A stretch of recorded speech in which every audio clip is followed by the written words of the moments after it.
Beli kecap di pasar Minggu, ada gajah minumnya susu. Hai orang Cilacap, apa kabarmu? Izinkan Gus Miftah mengucapkan I love you.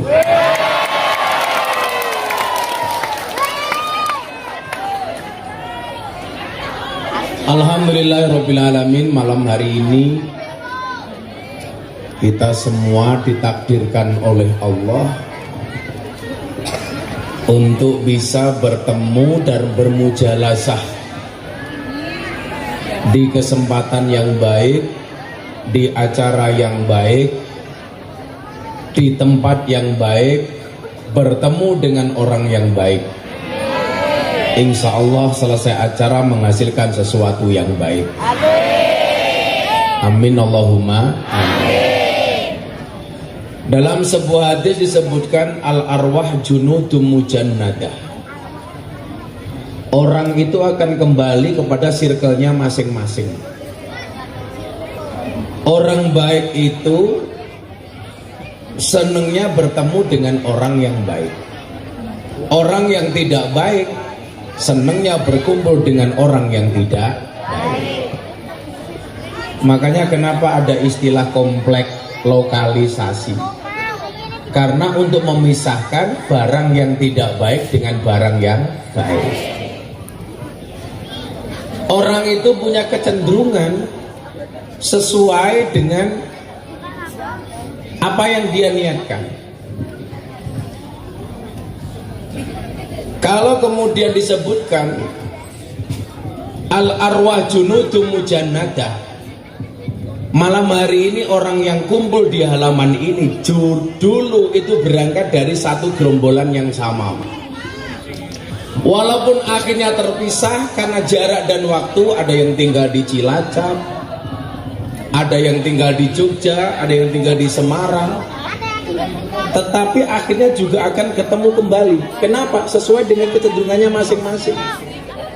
Contoh, kita yang berkumpul dalam Jam'iyah Nahdlatul Ulama, dulu gerombolan kita itu satu, tapi begitu lahir di dunia, ada yang ngurusi NU di Semarang, ada yang ngurusi NU di Cilacap, ada yang ngurusi NU di Jogja. Orang Muhammadiyah pun sama, akan kembali sesuai kecenderungan awalnya. Maka disitulah kemudian Ibnu Athaillah As-Sakandari mengatakan, la tashab man la yunhiduka haluhu wa la yadulluka 'alallahi maqaluhu. Janganlah bersahabat dengan orang yang tindakan-tindakannya tidak membuat kamu rajin dan perkataan-perkataannya tidak membuat kamu ingat dengan Allah. Apa kata Ibnu Athaillah? Jangan bersahabat dengan orang yang tindakan-tindakannya tidak membuat kamu rajin dan terengginas, dan perkataan-perkataannya tidak mengingatkan kamu dengan Allah. Makanya saya itu lebih cenderung senang menggunakan bahasa sahabat. Kemarin di acara HUT Golkar di Jakarta bersama Pak Jokowi, saya bilang, nggak usah bangga punya teman segudang. Di saat kamu punya masalah, gudangnya menjadi kosong. Tapi banggalah dengan sahabat cuman satu, tetapi di saat kamu susah punya 1000 alasan, punya segudang alasan untuk menolong. Betul? Maka dikatakan khairul ashabi mayyadulluka alal khairi. Kalau dulu saya sama Deddy Corbuzier bilang begini, sahabat itu seperti mata dan tangan. Mata menangis, tangan mengusap. Tangan terluka, mata menangis. Lebih baik seorang sahabat, lebih baik punya seorang sahabat yang mau melihat air matamu daripada punya 1000 orang teman yang hanya bisa melihat canda dan tawamu. Nah, jadi ngeten, adik-adik ini perlu dibiasakan dengan circle persahabatan yang baik. perlu dibiasakan dengan lingkungan yang baik. Saiki ngeten, Pak. Bocah niku ning omah dengan orang tuanya duduk 1 jam itu nggak betah. Tapi kalau nongkrong di warung kopi, di kafe dengan temannya berjam-jam betah. Nggih napa mboten? Sekarang problemnya apa? Coba Anda lihat.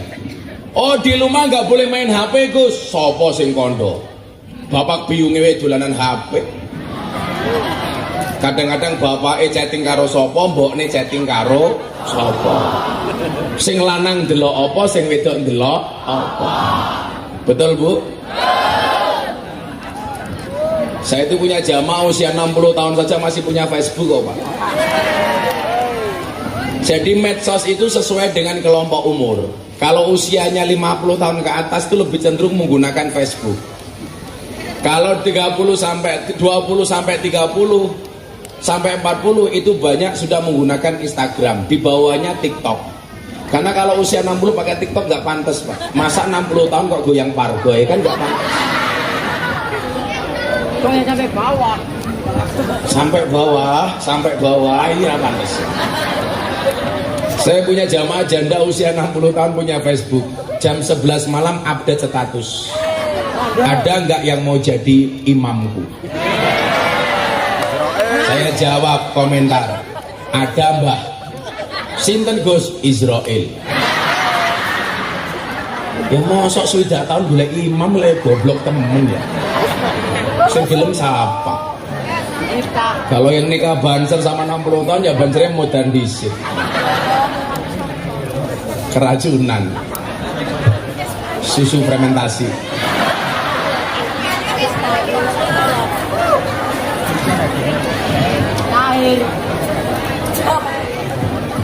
Maka khairul ashabi mayadulluka alal khairi itu berpengaruh kepada pola didik anak kita.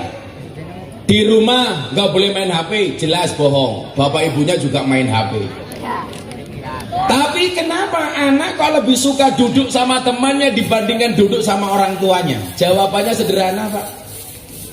Orang tua itu egois. Orang tua itu maunya ngomong, nggak pernah mau mendengarkan. Sementara kalau anak di kafe nongkrong sama teman-temannya, dia bisa curhat, Pak. Mau ngomong apapun boleh. Kalau di rumah, anak diposisikan hanya sebagai pendengar, nggak boleh ngomong sama orang tuanya. Yang lebih celaka lagi apa? Nasihat orang tua dari masa ke masa, dari waktu sama. Bulan baleni omongane pada.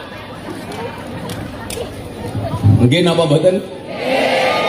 Sehingga anak merasa nggak didengar, Pak. Sementara kalau dia nongkrong di kafe sama temannya, saling curhat, dia bisa menjadi pendengar, dia juga bisa menjadi pembicara. Dia bisa ngomong, dia juga bisa mendengarkan. Sementara kalau di rumah posisinya hanya disuruh mendengarkan. Padahal zaman sudah beda, Pak.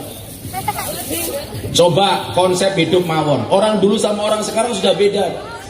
Kalau orang dulu punya prinsip mangan ramangan sing penting kumpul. Kalau orang sekarang beda, kumpul nggak kumpul sing penting. Nah, bedanya di mana? Kalau orang dulu mangan ramangan sing penting kumpul, mereka lebih mengutamakan persaudaraan dan kekerabatan. Kalau orang sekarang kumpul ra kumpul sing penting mangan. Karena bagi generasi sekarang yang paling penting makanan dan badokan. Makanya beda, Pak. Bedanya di mana? Kalau orang dulu banyak yang sakit karena kurang makan, orang sekarang banyak yang sakit karena kebanyakan.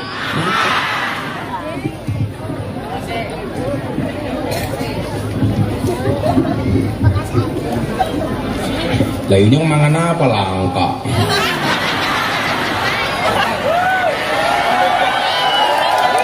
Ini ora bisa, masa ngaji cangkeme badok ora bisa.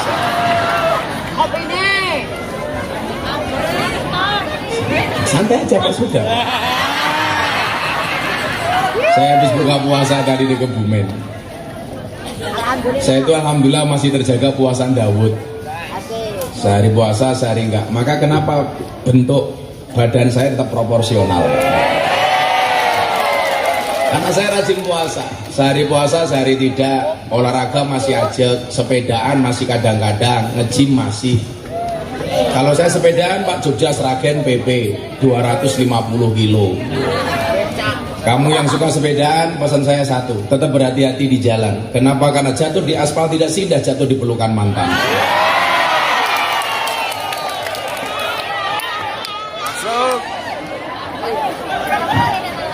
Apa?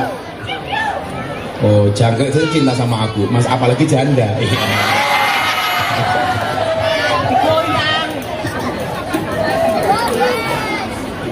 Ngeten, kula niku napa kok seneng poso niku ngeten. Tak kandhani. Saya itu dengan puasa itu bukan lagi seneng Pak, tapi jatuh cinta. Makanya kenapa kalau saya puasa Daud, jatuh hari puasa dengan jatuh hari tidak puasa, saya lebih suka jatuh hari puasa. Karena saya jatuh cinta dengan puasa. Karena ini tadi ada filosofi tadi itu. Orang dulu itu jarang sakit Pak, karena makannya cuma sedikit. Orang sekarang banyak sakit karena makannya banyak. Betul Bu? Saya kira apa toh? Arepe ngumpul mawon loh. Mesti pertama kali yang ditanyakan apa? Suguhane apa? Gini apa mboten? Tapi nyuwun saya itu mendapati banyak hadis.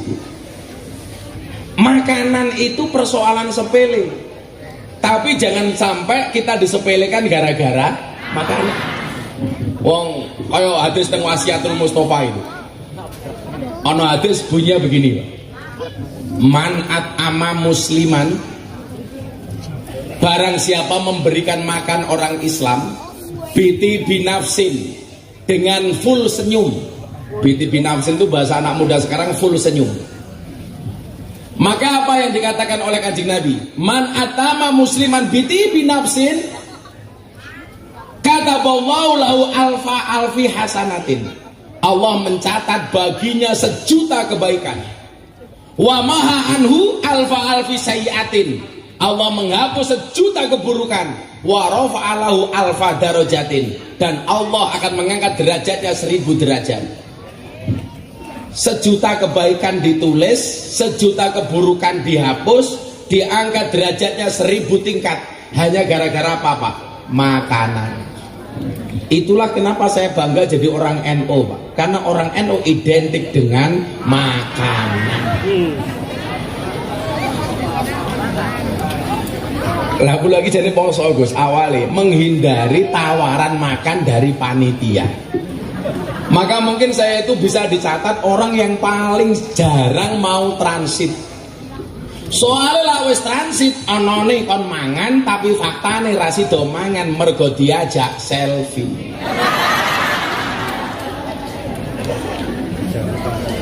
Wong biyen niku pala ketemu kiai njaluk barokah doa. Wong sakniki lek ketemu kiai njaluk barokah selfie. Lah njaluk barokah donga niku kula duwe dalile, duwe riwayate. Lah kok ndelok barokah selfie iki aku ora ngerti riwayate kepiye. Ternyata hari ini selfie lebih menarik daripada doa. Apa mana ketemu wadon wis. Alasannya eman-eman dandane suwe Gus. Ngomong wedok kan mau kipas-kipas itu bukan karena takut panas, tapi karena takut bedaknya luntur. Ayo ngono sing tengah wis tua jilbabe pink.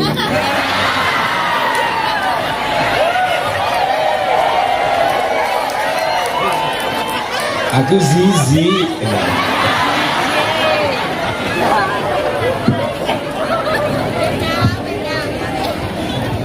Angel. Jilbabe pink. Alisnya sak galengan. Tapi apapun Pak, perempuan itu makhluk istimewa.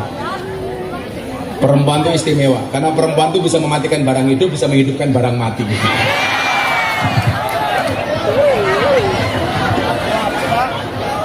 Ya salam.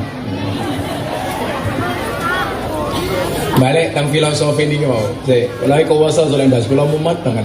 Ngajine alon-alon mawon. Apa tadi bedanya orang dulu sama orang sekarang, Bapak Ibu? Orang dulu mangan ramangan sing penting kumpul, orang sekarang kumpul ra kumpul sing penting. Maka coba Anda bisa melihat Pak, orang dulu tuh kalau bikin rumah itu halamannya luas Pak. Rumahnya gawe joglo, tempatnya luas, halamannya luas. Begitu punya anak, bikin rumah gak jauh-jauh. Tinggal ngedeki jejer ngomah nang ngarepe wong tuane. Anake papat gawe omah papat ning sampingi wong tuane. Maka semakin kesini orang tua dulu tanahnya semakin habis Pak. Mergo anak gawe omah yo ning sandingi wong tuane. Karena mereka berpikir tentang kekerabatan. Makanya nyuwun sewu, kekerabatan orang dulu itu keren Pak. Soal kekerabatan itu kan Kanjeng Nabi dawuh begini, a'rifu angsabakum tasilu arhamakum. Ketahuilah nasabmu supaya datang buahmu.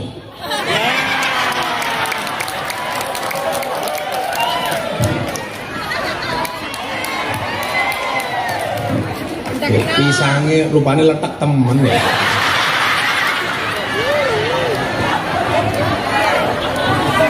Ini yang buka dewe apa-apa udah.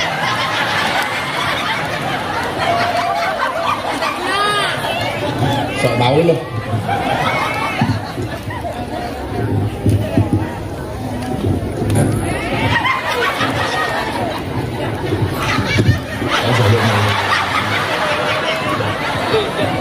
Pencapainya.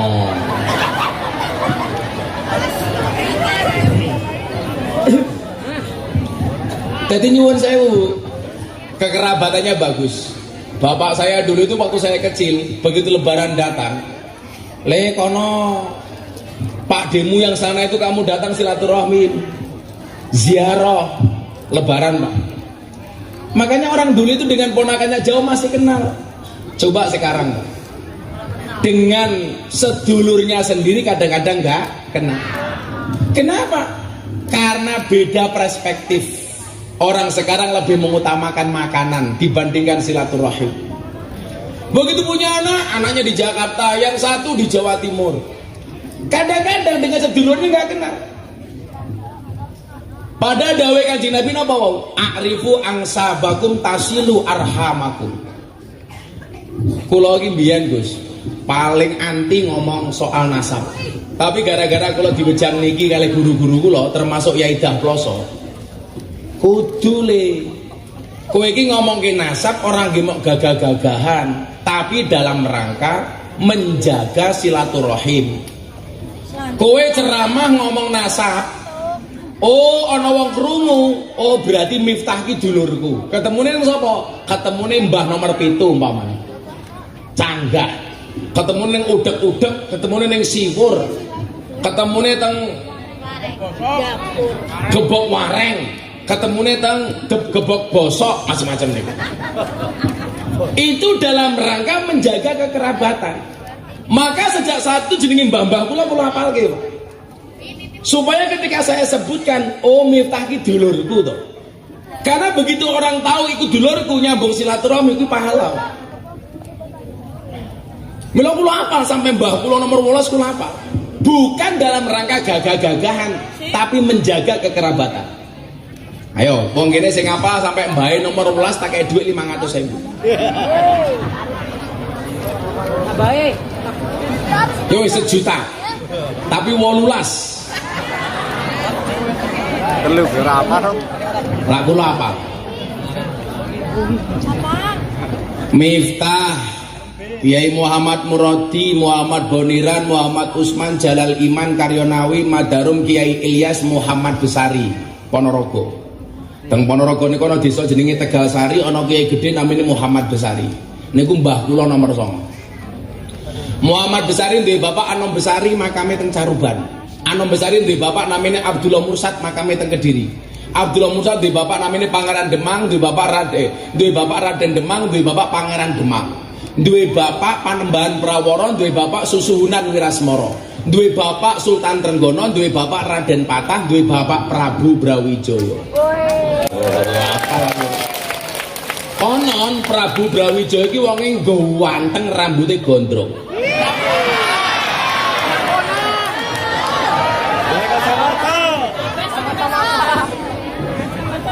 Aku mau cerita. Dadi lak putune ganteng ini ki lumrah ngono. Lah Mbah Muhammad Besari niku mbah kula nomor 9 makame teng Ponorogo niku kaya 7 turunan. Pasti bawa kula kere, soalnya kula keturunan nomor 9.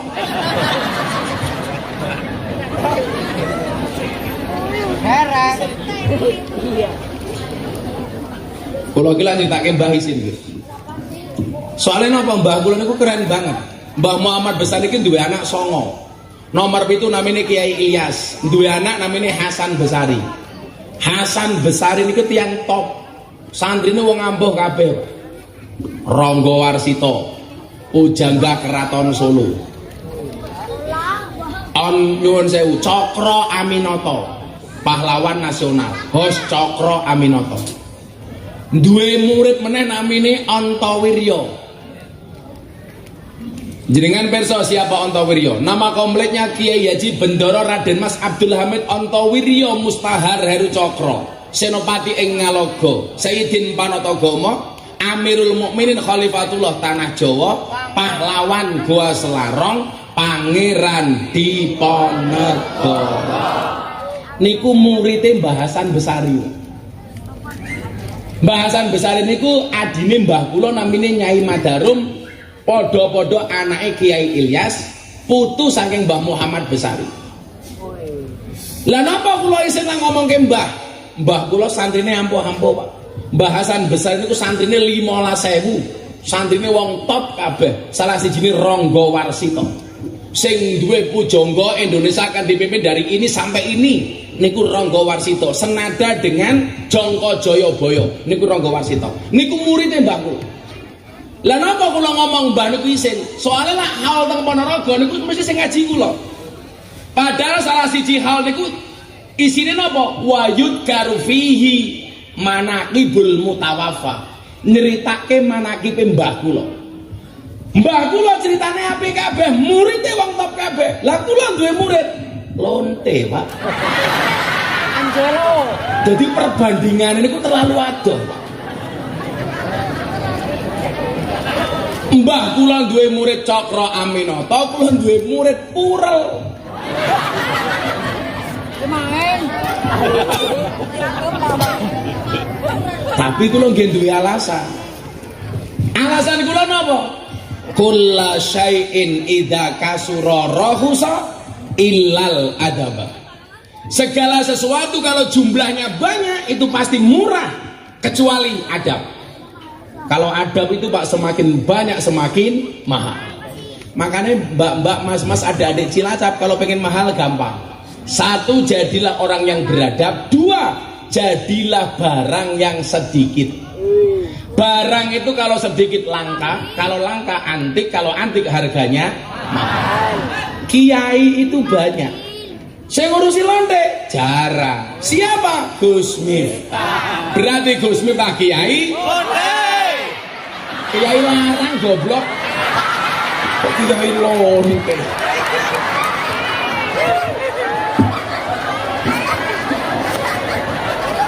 Baliknya ke mahal, langka kok malah lonte.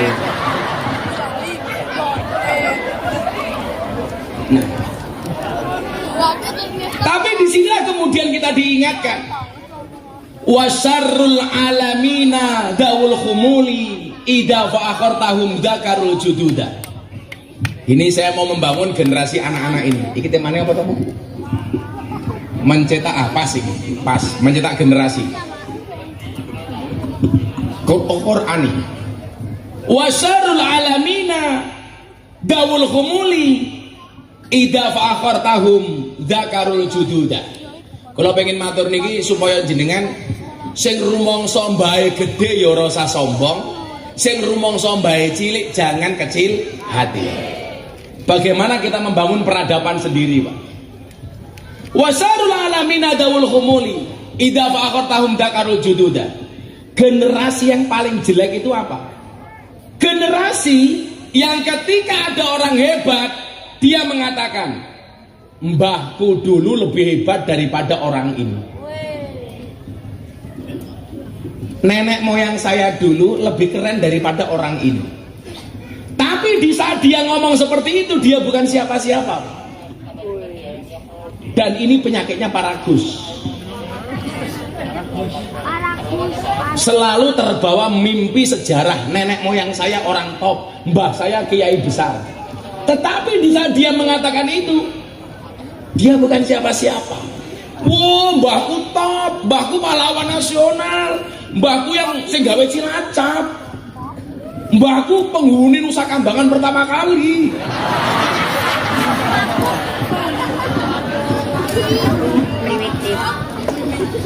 Buang gawat. Padahal dikatakan apa?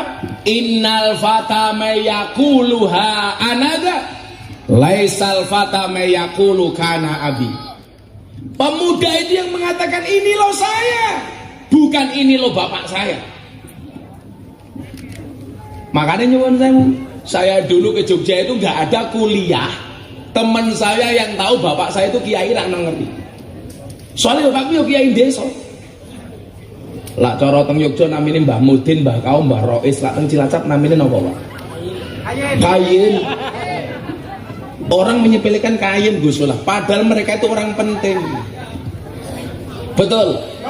Kayin itu dari urusan kelahiran sampai kematian yang megang Mbah Kayin. Tapi kita nggak pernah bangga dengan Mbah Kayin. Maka kalau ada orang tua punya menantu polisi, bangganya minta ampun. Mantumu siapa? Polisi. Mantumu siapa? TNI. Mantumu siapa? Kayin. Padahal polisi mati sing bungkus apa? Kayin. TNI mati sing bungkus apa? Kayin. Sekda mati sing bungkus apa? Kayin. Kayin mati bungkus dewek.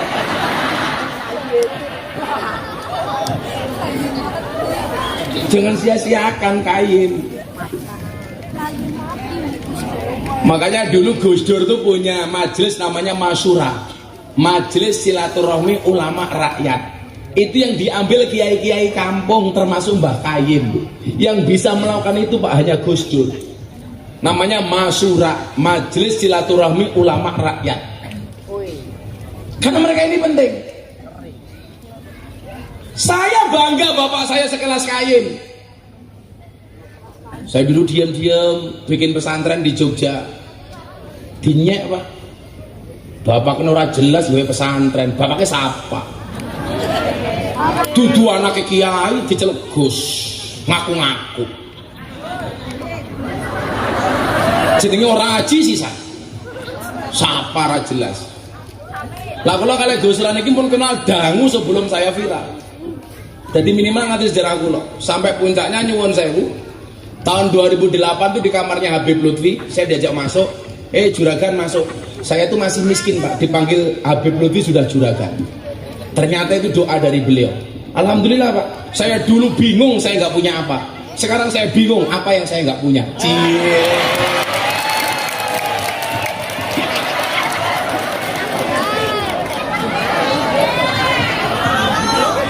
Persamaannya cuma satu.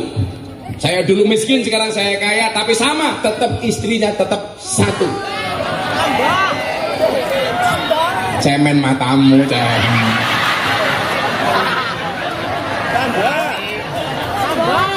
Tapi bener ya, laki-laki istrinya 4 itu Superman, istrinya 3 Powerman, istrinya 2 Gentleman, istrinya 1 cemen.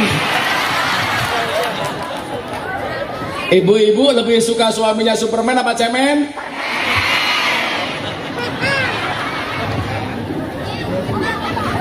Cemen, cemen. Kira apa-apa, kelasnya mau kayak tikus. Mau betul lagi mau siji.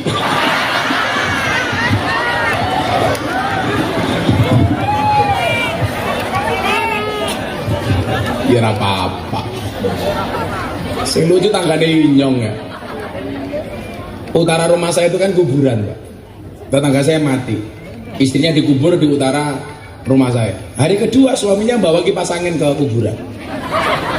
Saya bilang kalau istrinya mati dikirim tahlil, kenapa kamu bawa kipas angin? Bah, istri saya wasiat. Apa wasiatnya? Saya boleh menikah lagi kalau kuburannya sudah kering.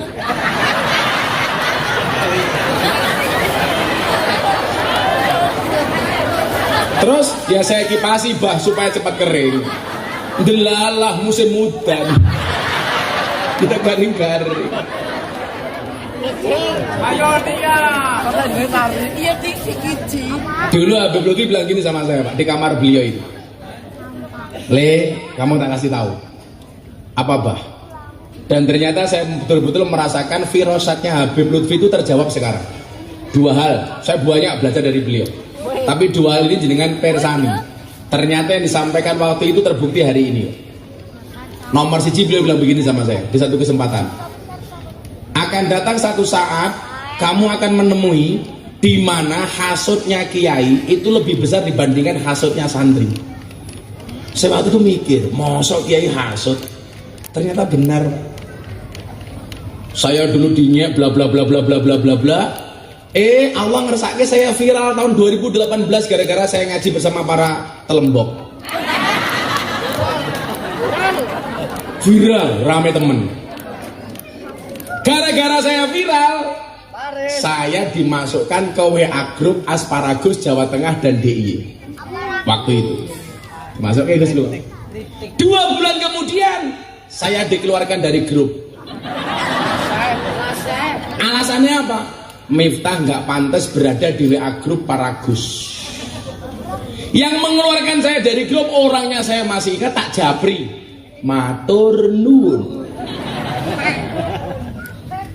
Allah takdirkan Pak, 8 bulan kemudian saya kembali viral.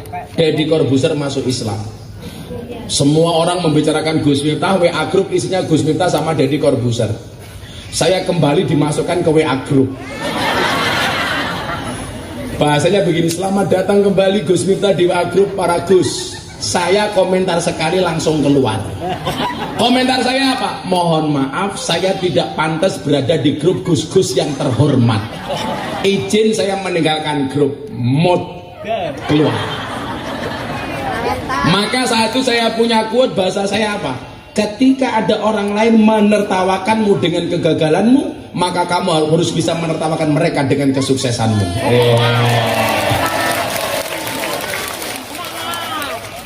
Masuk betul saya. Dan ternyata benar, kalau setan itu semakin tinggi derajat seseorang, yuwaswisu durinasnya semakin kenceng.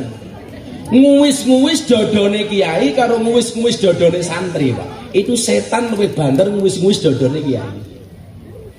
Itu mungkin yang dimaksud sama Habib Lutfi, hasute kiai lebih gede tinimbang hasute santri. Tapi tidak semua hasut itu negatif Gus, ada kalanya hasut itu positif. Contoh, kiai punya anak 4, pon bapaknya mati, anaknya jatuh kepada anak pertama. 3 anaknya yang kemudian hasut.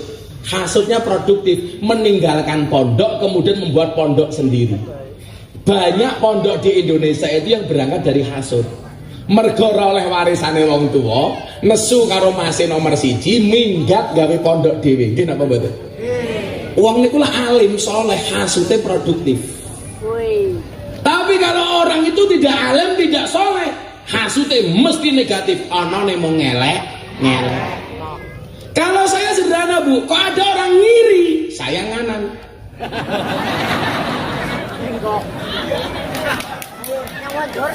Karena kalau ikut-ikutan ngiri, nanti konvoy kayak kampanye. Ini mau jadi maksud. Wasarul alamina daul khumuli idza fa'aqartahum dakarul jududa. Dia mengatakan bapak saya lebih hebat daripada orang ini. Ini jelek banget ini. Kemudian dilanjutkan, wa khairul alamina du hasabin qadimin aqama li nafsihi hasban jadida. Ini baru top. Generasi yang paling hebat itu di mana? Ketika dia memiliki nasab yang besar, tetapi dia mampu membangun peradabannya sendiri, membangun kehebatannya sendiri, membangun kebesarannya sendiri. Tidak terpaku dengan memori masa lalu. Bapakku ampuh, tapi saya juga harus bisa lebih ampuh. Makanya saya dulu ingat, rambung kuliah mau dipek mantu sama Kiai Jawa Tengah. Ini Kiai besar. Saya nggak mau, Pak. Saya bilang, mohon maaf Pak Kiai, saya istikharah dulu. Padahal mau nolak secara halus. Lah ngomong, enggak, kan nggak enak. Saya istikharah. Sama mas-mas tuh, kalau suka sama cewek kamu istikharah. Kok kamu suka cewek janda apa gadis? Nah, pilih yang mana kamu istikharah. Tapi ingat, sebelum istikharah yakinkan dua-duanya mau sama kamu. Yang menjadi masalah sudah istikharah nggak ada yang mau dah.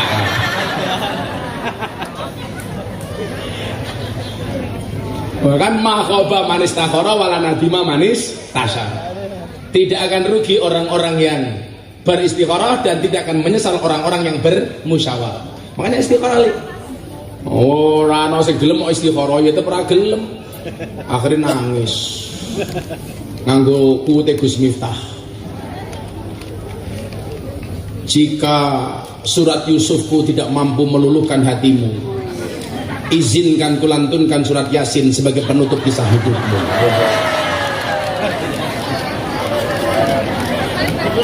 Wih gagah malah gue nangis. Kupinang kau dengan bismika Allahumma ahya wa bismika amin. Karena aku sadar diri memilikimu hanyalah sebuah mimpi. Dungan kayak gue, dungan kayak inyong. Ya Allah, jika dia istriku jadikan dia jodohku ya Allah. Namun jika dia jodoh orang itu adalah aku ya Allah.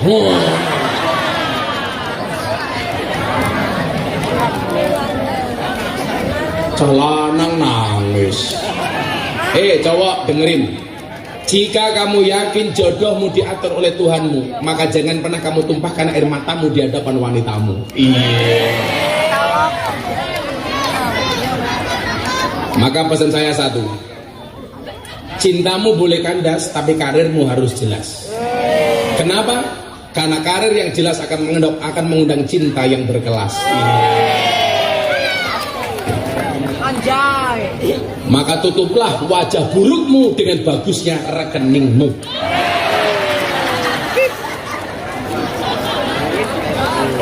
Sekarang cowok yang good looking Pak kalah dengan cowok yang good rekening. Karena berangkat dari good rekening akan menjadikan wajah istrinya glowing. Dan di balik wajah istri yang glowing ada suami yang golong komeng.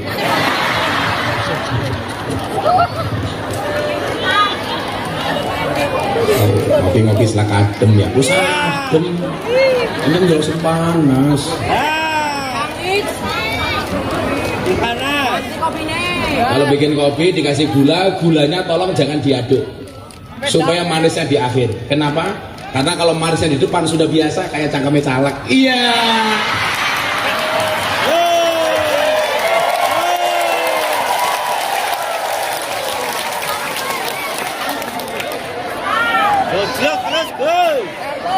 Pakai caleg.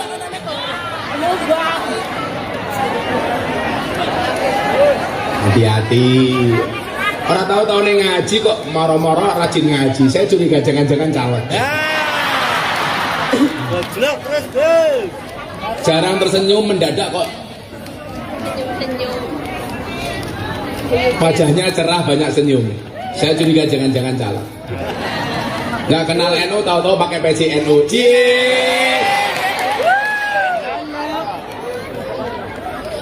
Jadi apa-apa usaha. Caleg itu biasanya modalnya dua Pak, berani dan sabar. Berani mengumbar janji dan sabar dalam melaksanakan janji-janjinya. Biasanya begitu. Itu di Jogja Pak, di Jogja. Kalau di Cilacap insya Allah. Lu nemen. Kopi. Kopi langka. Ya, selawatan dessert ya. Ini apa ini? Hadro apa? Lemu temen ya?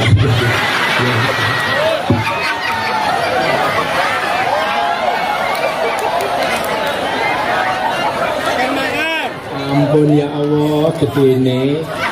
Kamu jangan gede-gede. Karena ada penelitian yang mengatakan wong lanang wetenge gede biasanya manuknya cilik kayak gini.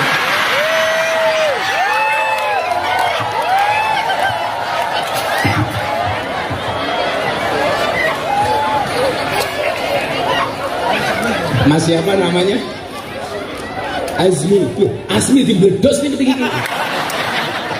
Asmi meledak. Tapi santai saja Mas Azmi. Kalau kamu dibilang dasar gemuk, kamu jawab sorry saya gemuk karena makan nasi. Daripada kamu kurus makan hati. Cie. Azmi. Ya Allah, sahabat awat tengkabe. Ya. Kalau ada kopi panas, langsung diminum. Jangan pernah kamu sesali kopimu dingin. Kenapa? Karena ketika hangat tidak pernah kau hargai. Subhanallah, sangit.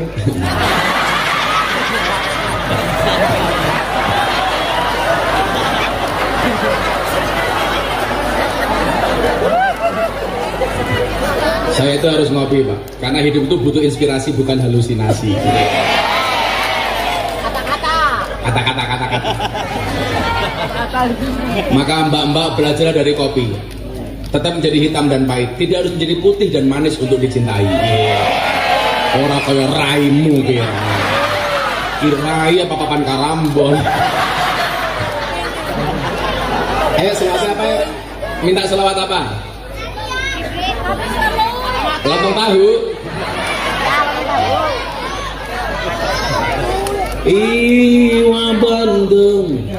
Iwa bandeng ono iwa sepat, tak miring gandeng, muka-muka bojone papan.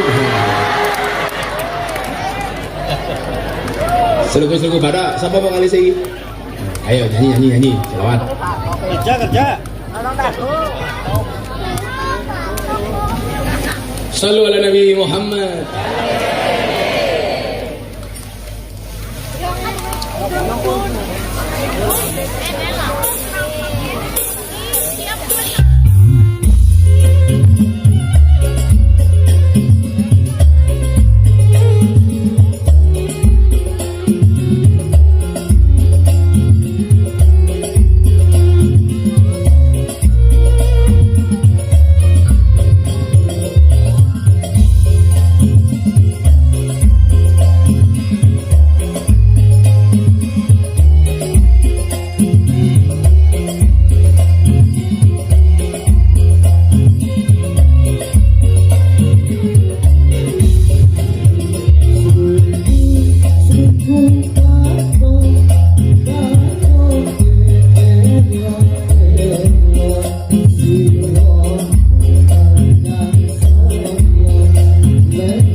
pinten donasi nih?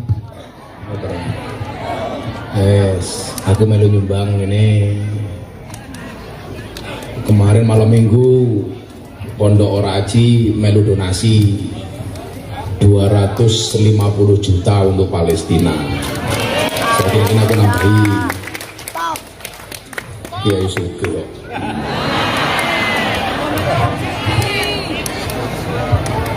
Ya salam. Yang gemuk juga nyumbang. Asmi. Apa Bu? Tadi dompetmu pas kotak infak datang ada 100.000, 50.000, 1.000. Yang kamu masukkan 100.000 apa 1.000?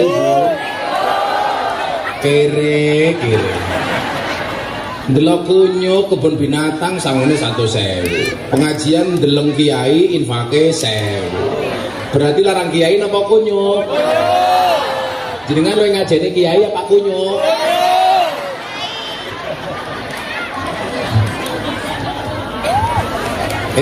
Berarti fitnah Gus M. Bagi-bagi duit. Aku ki bagi-bagi duit kan biyen. Orang sekarang bilang, oh Gus Miftah sekarang jadi tim ses bagi-bagi duit. Sorry, saya sudah dari dulu kalau pengajian bagi-bagi duit. Orang mereka memang tertawa menyaksikan saya berbeda, namun saya juga tertawa menyaksikan mereka sama. Sumbang gue. Aku nggak punya uang rupiah, punyanya dolar. Sugih ya. Masa saya nyumbang katanya saya tim sukses? Saya bukan tim sukses. Saya bukan tim sukses. Kalau saya dekat dengan Pak Prabowo, iya, tapi saya bukan tim sukses. Dan saya nyumbang bukan uangnya Pak Prabowo, uang saya sendiri. Ada pesukinya. Ngeslot matanya ngeslot. Masa kiai ngeslot? Cangkem.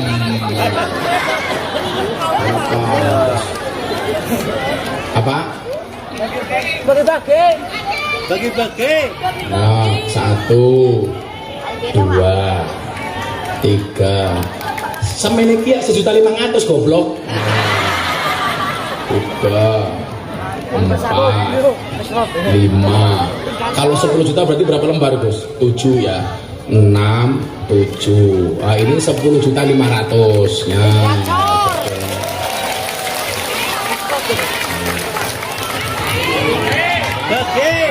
Malih matane malih.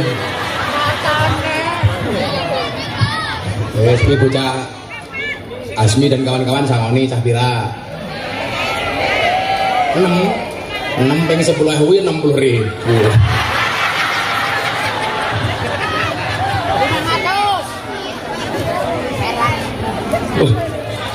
Cangkem memang sak kiai sugih sudah kae. Cangkem. Wes nyong sangoni Asmi maju Asmi. Oke. Biasanya ramu potong saawak potong kaat.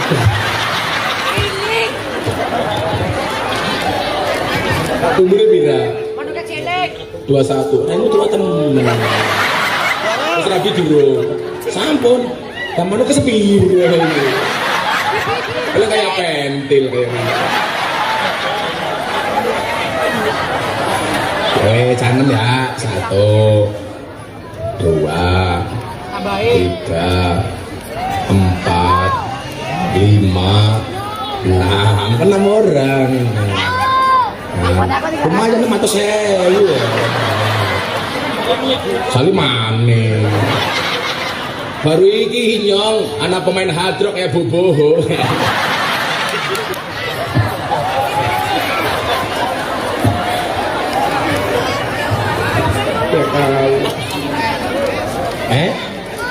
Apa? Bagi-bagi Pak. Ini santri. Santri juga minta. Sorry, aku kalau sama cewek gak mau ngasih uang. Maunya kasih nafkah. Iya. Ini santri dari mana Pak? Santri sini. Tak kasih santri. Ini perwakilan satu maju. Satu perwakilan aja ya kamu anak kecil ini yang paling kecil itu, yang paling kecil. Nah sini. Ya kamu yang paling kecil di sini.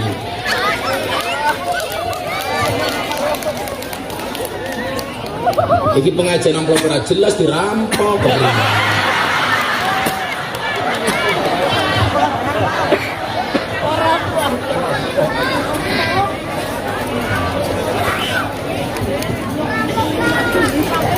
Nah, jaluk mah. Santrinya pira? Hah? 30 pakai temen ya? Motor kayak ini 30 kali 50 berarti pira? Hah? Oh 1,5 juta pakai temen. Ya apa-apa, Kiai Suki sesusuk berarti tak kasih 1.500.000. Ini 1 juta. Namanya siapa? Dipakai mic? Micnya mati.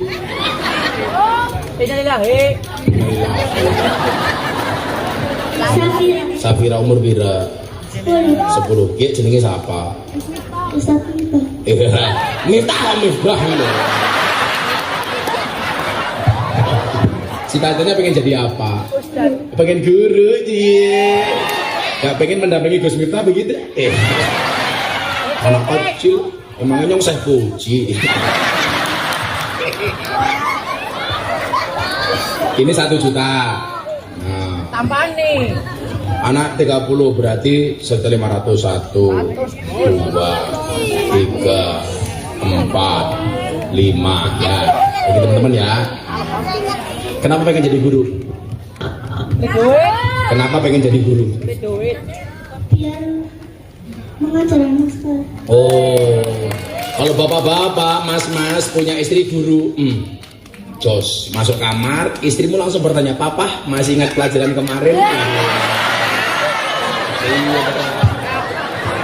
Lainnya langsung jawab, lupa mama. Istrinya langsung bilang, ayo papa ulangi lagi. Gak paham dia guru. Kecil dia guru. Gak paham. Terima kasih. Terima kasih sayang. Iya. Anak kecil apa-apa. Ya makan sana. Solehah ya.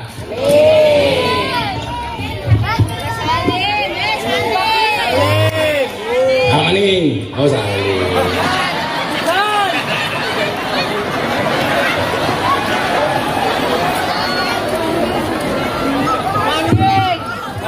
Saya itu dari awal Pak mencitrakan jadi kiai itu harus keren. Karena idola saya itu Imam Abil Hasan As-Sadili. Idola saya itu Imam Malik. Imam Malik itu punya kuda 100. Jadi kalau mau berangkat ngaji itu beliau itu untuk milih pakai kuda yang mana itu dibutuhkan waktu 30 menit sampai 1 jam. Saking kayanya Imam Malik. Wes tenang cuar cair. Kecil cair. Oh, ketemu.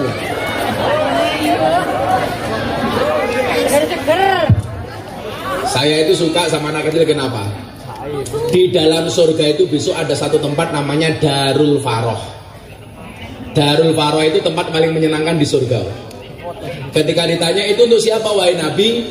Darul Faroh itu akan diperuntukkan bagi orang yang membahagiakan anak kecil. Makanya masjid kita itu harus lama anak kecil. Jangan sombong. Kadang-kadang orang tua itu kan egois. Apalagi waktunya Ramadan masjid rame. Anak kecil nggak boleh ke masjid. Nanti rame ganggu khusyuknya orang tua, betul? Itu salah. Kalau orang tua punya prinsip ramenya anak kecil ganggu khusyuknya orang tua, anak kecil juga punya prinsip khusyuknya orang tua ganggu ramenya anak kecil. Itu masjid tidak ramah anak-anak. Kalau saya biarkan anak rame di masjid itu lebih bagus Pak daripada rame di jalan ya. Mindset orang tua itu perlu dirubah. Jangan kemudian anak malah dianggap sebagai hama di masjid. Salah, ini masa depan kita. Makanya kalau saya di pondok sore ada anak-anak dinia, saya seneng Pak. Mereka lari ke sana kemari, ada bakul bakso, saya panggil, bakso sini, masih Gus, ya sana jual lagi.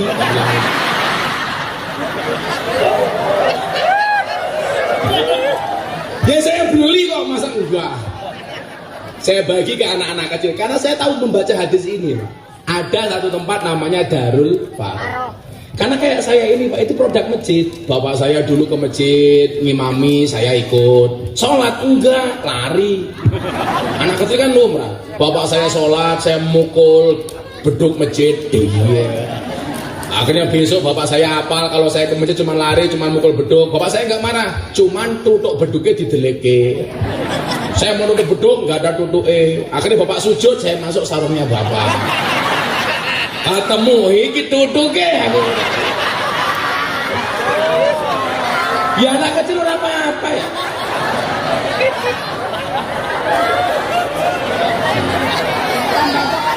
Jadi gini loh Pak Bu. Kita lanjutkan yang tadi itu ya. Kenapa kita itu ke orang tua sama anak muda itu tetap harus komunikasi yang bagus? Apa bedanya doa orang dulu sama orang sekarang Pak? Orang dulu itu doanya Pak, nggak fasih tapi mandi. Nggak fasih tapi mandi. Orang sekarang ini fasih tapi banyak yang nggak mandi. Ternyata itu ada dalilnya Bapak Ibu. Maka kenapa kita itu yang fasih-fasih anak muda nggak boleh sombong dari orang tua, tapi orang tua juga jangan egois kepada anak-anak.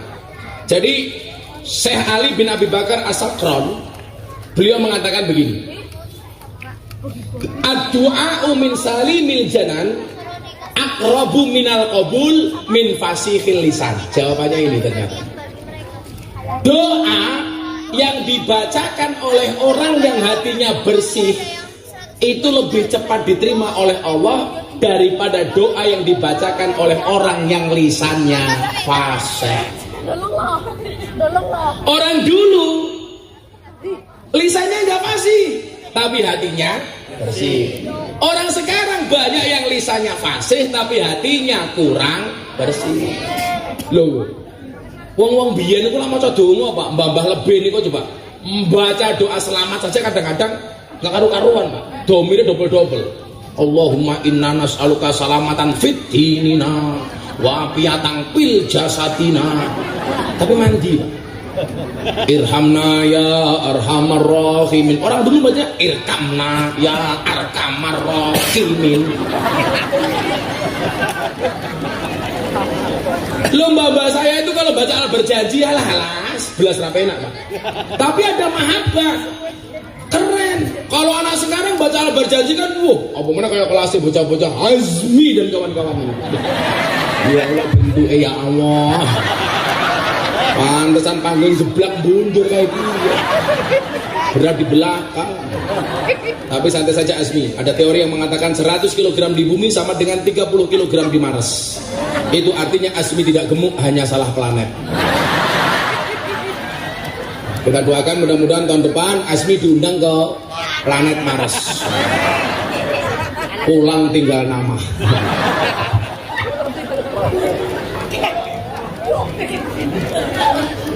Orang-orang sekarang tuh kalau berjanji Pak, waduh fasenya minta ampun. Amtirillahumma qabrul karim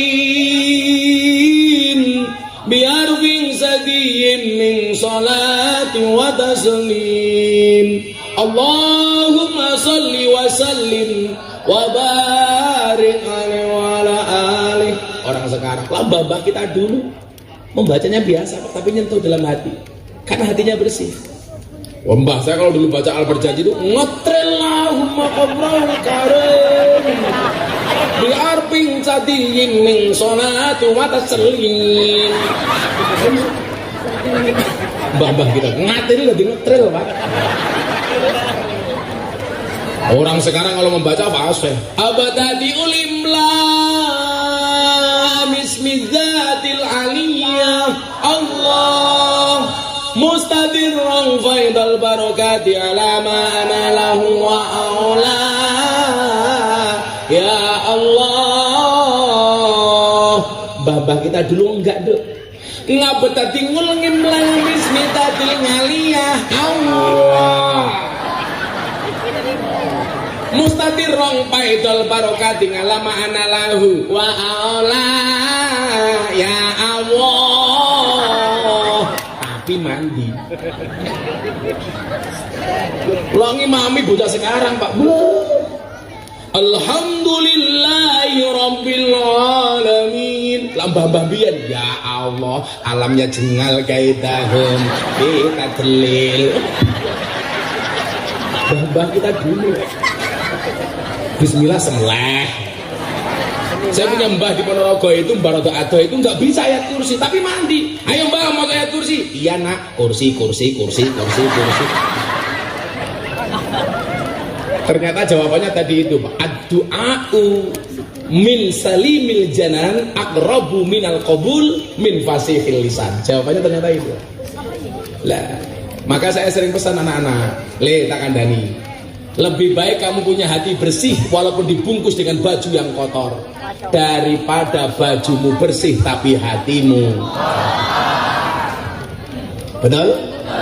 Samanya sekarang banyak korupsi koruptor saya bilang lebih baik tanganmu kotor tapi pendapatanmu bersih daripada tanganmu bersih pendapatanmu kotor.